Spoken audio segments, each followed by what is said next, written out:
ఈ వీడియో మీకు నచ్చితే లైక్ చేయండి, షేర్ చేయండి. మరింత భక్తి, జ్యోతిష, వాస్తు, రాశి ఫలాల కోసం మా ఛానల్ని సబ్స్క్రైబ్ చేసుకోండి. ఆదిత్యాయ చ సోమాయ మంగళాయ బుధాయ చ గురు శుక్ర శనిభ్యశ్చ రాహవే కేతవే నమః. శివాయ గురవే నమః. ప్రేక్షకులందరికీ కూడాను శుభస్వాగతం. నేను మీ హరిహర శర్మ. ముందుగా అందరికి కూడాను నూతన ఆంగ్ల సంవత్సర శుభాకాంక్షలు తెలియచేస్తూ ఈ 2026వ సంవత్సరము మీ రాశి వారికి ఏ విధమైనటువంటి శుభ అశుభ ఫలితాలను గ్రహ సంచార రీత్యా సూచిస్తున్నాయో ఈ రాశి ఫలితాల్లో మనం సవిస్తరంగా మాట్లాడుకునేటువంటి ప్రయత్నాన్ని చేద్దాం. ముందుగా ప్రస్తుత గ్రహస్థితిని మనం గమనించుకుంటే కనుకను వృషభంలో చంద్రుడు, మిథునంలో గురువు, సింహంలో కేతుగ్రహ సంచారము, ధనస్సు రాశి యందు రవి, కుజ, బుధ, శుక్రగ్రహ సంచారములు, కుంభరాశిలోను రాహుగ్రహ సంచారం, మీనరాశిలో శనైశ్చర గ్రహ సంచారం. అయితే ప్రధానంగా ఈ సంవత్సర ఫలితాలు మనం దేని మీద డిపెండ్ అయ్యి చెప్తామంటే కనుక గురుగ్రహ సంచారాన్ని, శనిగ్రహ సంచారాన్ని, రాహుకేతుల యొక్క సంచార ఫలితాన్ని తీసుకునేసి మెయిన్గా మనకి యొక్క సంవత్సర ఫలితాలు అనేటువంటి సూచించడం జరుగుతుంది. కానీ రాబోయేటువంటి మాస ఫలితాల్లోనూ ఆ యొక్క మాసంలో మారేటువంటి గ్రహ సంచారాలను బట్టి ఏ విధమైనటువంటి చిన్నపాటి మార్పులు ఉంటాయో కూడాను మనం రాబోయేటువంటి వీడియోలో తెలుసుకుంటాము.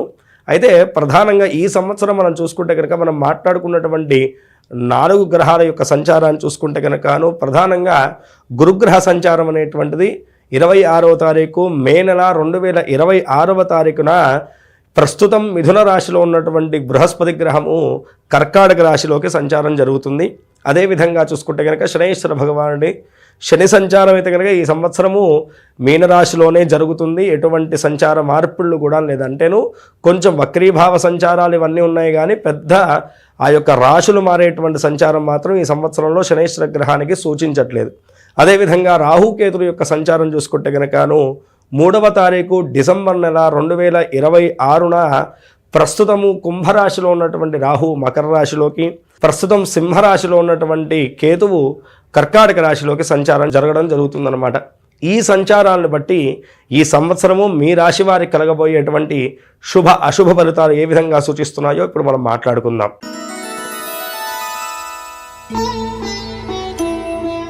కుంభరాశి వారికి యొక్క 2026వ సంవత్సరము రాశి ఫలితాలు మనం గమనించుకుంటే కనుకను ప్రధానంగా వృత్తి, వ్యాపార, ఉద్యోగ వ్యవస్థల గురించి మనం మాట్లాడుకోవాలి. వీరికి 5వ స్థాన గురుగ్రహ సంచారము, అదేవిధంగాను 7వ స్థాన కేతుగ్రహ సంచారము, లగ్నంలోను రాహుగ్రహ సంచారము, అదేవిధంగా 2వ స్థాన శనైశ్వర గ్రహ సంచారం. ఈ సంచారాలను బట్టి వీరికి వృత్తిరీత్యా మనం గమనించుకుంటే కనుక ప్రధానంగా లగ్న రాహు వల్లను ఈ యొక్క సమయంలో మూర్ఖత్వం అనేటువంటిది అధికంగా మిమ్మల్ని ఇబ్బంది పెడుతూ ఉంటుంది. కొన్ని సందర్భాల్లో అలా నేను ఎందుకు మాట్లాడానని చెప్పేసి మీరే వెనక్కి తిరిగి చూసుకుంటారు. ఎక్కువగా డిపెండెన్స్ పెరిగిపోతుంది. అవతల వాళ్ళ మాటలు నమ్మడము, అవతల వాళ్ళ నిర్ణయాల్ని మన నిర్ణయంగా మార్చుకోవడము, ఇవి ఎక్కువగా మీ యొక్క మీద ఎక్కువగా ఇవి ప్రభావాలు చూపిస్తూ ఉంటాయి.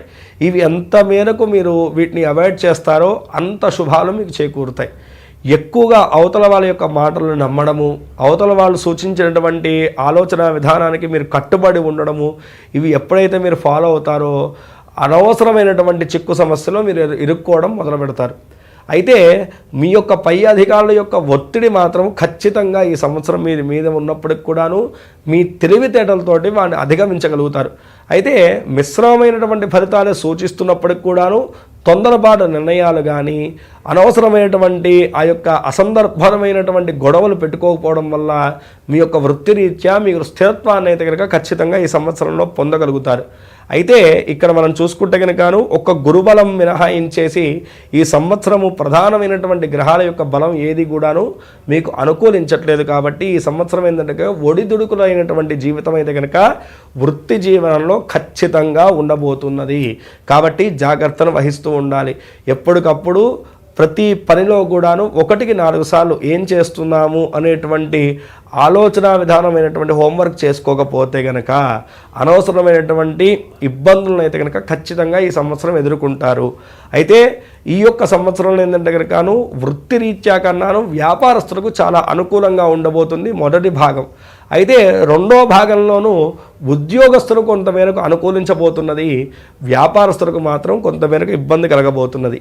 అందుకనే ఇందాక మనం మిశ్రమమైనటువంటి ఫలితాలు అని చెప్పేసి మనం మాట్లాడుకుందాం. 1 జూన్ వరకు కూడాను వ్యాపారస్తులకు చాలా చక్కగా ఉండబోతుంది. వ్యాపార రీత్యాను చక్కని లాభాలను గణిస్తారు. అదేవిధంగా వ్యాపార విస్తీర్ణతకు మీరు చేసేటువంటి ప్రయత్నాలన్నీ కూడా ఫలిస్తాయి. పార్ట్నర్షిప్ వ్యాపారంలో ఉన్నటువంటి వారికి కూడా అనుకూలమైనటువంటి లాభాలు ఉంటాయి. ఈ సంవత్సరం ఏంటంటే కనుక ప్రధానంగా విదేశీ వ్యాపారం చేస్తున్నటువంటి వారికి కూడాను కొంతమేరకు మిశ్రమమైనటువంటి ఫలితాలు కనపడుతున్నాయి. అంటేను ఫస్ట్లో కొంతమేరకు అక్కడి నుంచి లాభాలు వచ్చినట్టు కనపడినా సరేను, తర్వాత మాత్రం కొంచెం స్ట్రగుల్ అవ్వాల్సినటువంటి పరిస్థితి ఇంకా సుస్పష్టంగా కనపడుతున్నది. కాబట్టి వ్యాపారస్తులు అయితే కనుక ఈ యొక్క సూచనలు మనస్సులో పెట్టుకోవాలి. ఇక ఉద్యోగస్తులకు అటు ప్రైవేటీ సెక్టార్లో ఉన్నటువంటి వారైనా సరే, గవర్నమెంట్ సెక్టార్లో ఉన్నటువంటి వారైనా సరే, అలాగే ఎవరైతే కనుక ఆ యొక్క ఎడ్యుకేషన్ సెక్టార్ కానీ మెడికల్ సెక్టార్లో ఉన్నటువంటి వారైనా సరేను ఈ యొక్క 1 జూన్ ఫస్ట్ భాగం వరకు కూడాను, అంటే మొదటి 6 నెలల వరకు కూడాను కొంతమేరకు చాలా జాగ్రత్తగా మీ యొక్క వృత్తిరీత్యా మీ అడుగులు కానీ మీ యొక్క ఆలోచన విధానాలు కానీ ఉంచుకోవడం చాలా మంచిదండి. ఏమాత్రం తొందరపాటు నిర్ణయాలు తీసుకున్నా సరే అనవసరమైనటువంటి నష్టాన్ని అయితే కనుక చెవి చూడాల్సినటువంటి పరిస్థితులు అయితే ఇంకా సుస్పష్టంగా కనపడుతుంది.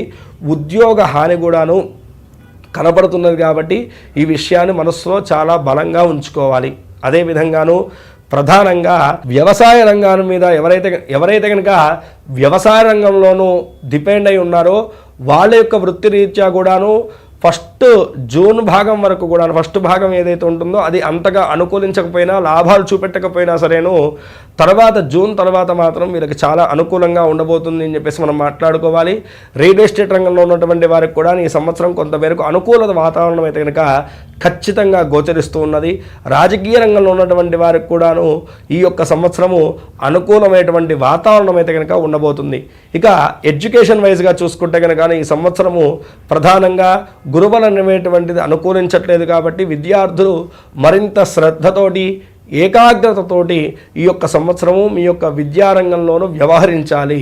అలాగే పోటీ రంగ పరీక్షల్లో ఎవరైతే కనుక పాల్గొనదలిచినారో జూన్ తర్వాత అనుకూలమైనటువంటి స్థితి కనబడుతుంది. కానీ జూన్ లోపల మాత్రము అంతగా మీరు అనుకున్నటువంటి వాతావరణం అయితే కనుక కనబడట్లేదు. ఎవరైతే కనుకను విదేశీ యానం కానీ, విదేశీ విద్య గురించి కానీ, అలాగే విదేశీ వ్యాపార విస్తీర్ణత గురించి కానీ, అలాగే విదేశీ పరమైనటువంటి ఎడ్యుకేషన్ గురించి ప్లాన్ చేస్తున్నారో వాళ్ళకి అంతగా అనుకూలం లేనటువంటి కాలంగా ఈ యొక్క కాలాన్ని మనం చెప్పుకోవాలి. అయితే జూన్ లోపల మీ యొక్క ప్రయత్నాలన్నీ కూడాను ముందుకు తీసుకెళ్లేటువంటి చేయండి. ఆఫ్టర్ జూన్ తర్వాత ఖచ్చితంగా మీకు అనుకున్నటువంటి ఆ యొక్క అనుకూలమైనటువంటి ఫలితాలు అయితే కనుక ఖచ్చితంగా ఉండబోతున్నాయి విదేశీ ప్రయాణ రీత్యా. ఇక కుటుంబ వ్యవస్థ మనం చూసుకుంటే కనుక కుటుంబ వ్యవస్థ చాలా చక్కగా ఉండబోతుందండి. సంతానంతో చాలా సఖ్యతగా ఉంటారు. మీ జీవిత భాగస్వామి యొక్క అనుకూలమైనటువంటి వాతావరణం కూడా మిమ్మల్ని ఎంతో ఆనందంగా ఆహ్లాదకరమైనటువంటి జీవితాన్ని వైపు కొనసాగిస్తూ ఉంటుంది. అలాగే ఏవైతే కనుక లిటిగేషన్స్ కానీ, అలాగే ఆస్తి పంపకాల విషయాల్లో ఇబ్బంది పడుతున్నటువంటి వారు కానీ, కోర్టు సమస్యల్లో ఇరుక్కుపోయినటువంటి వారు ఎవరైతే ఉన్నారో ఈ సంవత్సరము అంతగా అనుకూలమైనటువంటి కాలం అయితే కనుక కనపడట్లేదు. అది అలాగనే జాప్యంగా కొనసాగుతూనే ఉంటుంది అని చెప్పేసి మనం మాట్లాడుకోవాలి. అయితే ఆ యొక్క విషయంలో కూడాను ఎక్కువగా డబ్బుని ఖర్చు చేసి అనవసరమైనటువంటి స్టెప్ని తీసుకోవడం వల్ల కూడా నష్టపోతారు. ఈ విషయాన్ని కూడాను బాగా గుర్తుంచుకోవాలి ఈ యొక్క కుంభరాశి వారు. అయితే కుంభరాశి వారికి ఏంటంటే కనుక మిశ్రమమైనటువంటి కుటుంబ సౌఖ్యం కనబడుతుంది. కాబట్టి ఫస్ట్ భాగంలోనూ జూన్ లోపల కూడాను చక్కనైనటువంటి ఆహ్లాదకరమైనటువంటి జీవితాన్ని కొనసాగిస్తారు. వినోదాల్లో పాల్గొంటారు. అలాగే ఆ యొక్క బంధుమిత్రాదులతోటి కూడాను కలిసి ఉంటారు. ఎంతో ఆహ్లాదకరమైనటువంటి జీవితం అయితే కనుక కొనసాగించేటువంటి సూచనలు కనపడుతున్నాయి. ఏదైతే కనుక దూర ప్రాంతాలకు ప్రయాణాన్ని మీరు నిర్ణయించుకున్నారో అది క్యాన్సిల్ చేసి కొంతమేరకు మీరు నష్టపోయేటువంటి సూచనలు మాత్రం కనపడుతున్నాయి. ఈ విషయంలో మాత్రం జాగ్రత్త తీసుకోవాలి. ఇక ప్రేమ వ్యవహార రీత్యా మనం చూసుకుంటే కనుకను లగ్న రాహు సప్తమ కేతుగ్రహ సంచారం వల్ల కూడా ఈ సంవత్సరం ప్రేమ వివాహం చేసుకుందాం అనుకున్నటువంటి వారికి అనుకూలమైనటువంటి కాలం. మీ పెద్దలను ఒప్పించేసి మీరు వివాహానికి ముందు పడదాం అనుకున్నటువంటి మనస్సంకల్పం ఉన్నటువంటి వారికి ఇది చాలా అనుకూలించేటువంటి కాలం. జూన్ లోపల ఆ యొక్క మ్యారేజ్ పరమైనటువంటి ఏవైతే ఉంటాయో ఆ కుటుంబ సభ్యుల ముందు మీ యొక్క మనసులో ఉన్నటువంటి మాటను తెలియజేయండి. తద్వారా అనుకూలమైనటువంటి ఫలితాలను అయితే కనుక ఖచ్చితంగా మీరు చెవి చూడగలుగుతారు. ఇక ప్రేమ వ్యవస్థ రీత్యా మనం చూసుకున్నా సరే లగ్న రాహు వల్ల కొంతమేరకు వాహన ప్రమాదాలు జరిగేటువంటి సూచనలు ఉన్నాయి కాబట్టి ఎటన్నా బయటికి వెళ్ళేటువంటి సమయంలో జాగ్రత్తను వహించాలి. అదేవిధంగాను చిన్నపాటి గొడవలు అదేవిధంగా గాయాలు కలిగేటువంటి సూచనలు ఉన్నాయి కాబట్టి ఈ యొక్క జాగ్రత్తను కూడా ప్రత్యేకంగా తీసుకోవాల్సిందిగా సూచించేటువంటి విషయం. ఇక ఆరోగ్య రీత్యా చూసుకుంటే కనుక ప్రధానంగా జూన్ వరకు కూడాను పంచమ గురుగ్రహ సంచారం వల్లను ఆరోగ్య వ్యవస్థ బాగానే ఉండబోతుంది. కానీ ద్వితీయ శనిగ్రహ సంచారము జూన్ తర్వాత షష్ఠమ గురుగ్రహ సంచారం వల్ల ఇంట్లో ఉన్నటువంటి పెద్దవారి యొక్క ఆరోగ్య విషయంలో తగు జాగ్రత్తలు తీసుకోవాలి. ఆరోగ్య భంగం వాటిల్లేటువంటి సూచనలు కనపడుతున్నాయి. అలాగే తండ్రి తరపున వారి నుంచి కూడాను ఒక మరణ మాత్రం వినేటువంటి సూచనలు మాత్రం కూడాను ఈ సంవత్సరం ఖచ్చితంగా గోచరిస్తున్నాయి కాబట్టి తగు జాగ్రత్తలు తీసుకుంటే చాలు. మీ యొక్క ఆరోగ్య రీత్యా కూడాను ఎటువంటి హాని అయితే కనుక కనపడట్లేదు. ఇక ఆర్థిక వ్యవస్థ రీత్యా చూసుకుంటే కనుక మిశ్రమమైనటువంటి ఆర్థిక ఫలితాలు కనపడుతున్నాయండి. నిలకడమైనటువంటి ఆదాయం వస్తుంది కానీ పెద్ద లాభం ఉండదు, అలా అని చెప్పేసి అధికమైనటువంటి నష్టము ఉండదు. కాబట్టి మిశ్రమమైనటువంటి ఫలితాలు కనపడుతున్నాయి. ఆఫ్టర్ జూన్ తర్వాత ఇంట్లో జరిగేటువంటి శుభ కార్యక్రమాలకు కానీ ఇంటి మరమ్మతులకు కానీ ఇంట్లో వారి అనారోగ్య సమస్యలకు కానీ కొంతమేరకు ఖర్చులు పెరిగేటువంటి సూచనలు కనపడుతున్నాయి. కాబట్టి దానికి మీరు సంసిద్ధులై జాగ్రత్తగా ఉండవలసిందిగా ఇక్కడ సూచించేటువంటి విషయం. పూర్తి స్థాయిలో చూసుకుంటే కనుక ఏ యొక్క గ్రహబలం కూడాను సంపూర్ణంగా లేదు, అన్నీ మిశ్రమంగా ఉన్నాయి. కాబట్టి జాగ్రత్తను తీసుకుంటూ ఉండాలి. ఆఫ్టర్ జూన్ తర్వాత ఒక్కసారి గురుగ్రహానికి పూజ చేయించేసి శనగలు దానంగా ఇవ్వండి.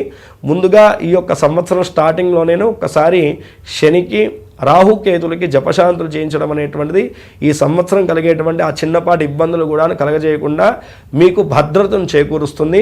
ఎక్కువగా ఈ యొక్క సంవత్సరము నరసింహస్వామి వారి యొక్క ఆరాధన కానీ కాలభైరవ స్వామి వారి యొక్క ఆరాధన కానీ స్వామివారి యొక్క దర్శనం కానీ చేయడం అనేటువంటిది చాలా విశేషంగా ఇక్కడ సూచించేటువంటి విషయం. తద్వారా ఈ యొక్క గ్రహదోషములన్నీ కూడా తొలగిపోయేసి సకల శుభాలు కూడా మీకు చేకూరుతాయి. ఈ రాశివారు పై తెలిపినటువంటి జాగ్రత్తలు వహిస్తూ చెప్పినటువంటి దైవారాధన చేసుకుంటూ భగవంతుడి యొక్క అనుగ్రహం చేత కలగబోయేటువంటి అరిష్టాలన్నీ కూడా దూరం ఉంది.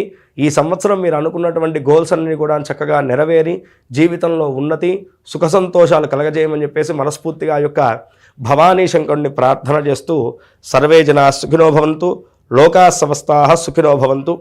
ప్రేక్షకులు జాగ్రత్తగా అర్థం చేసుకోవాల్సినటువంటి విషయం ఏంటంటే కనుక ఇవి కేవలం మీ యొక్క రాశి రీత్యా సూచించేటువంటి జాతక ఫలితాలు మాత్రమే. దీన్ని 50% మాత్రమే మనం పరిగణించుకోగలం.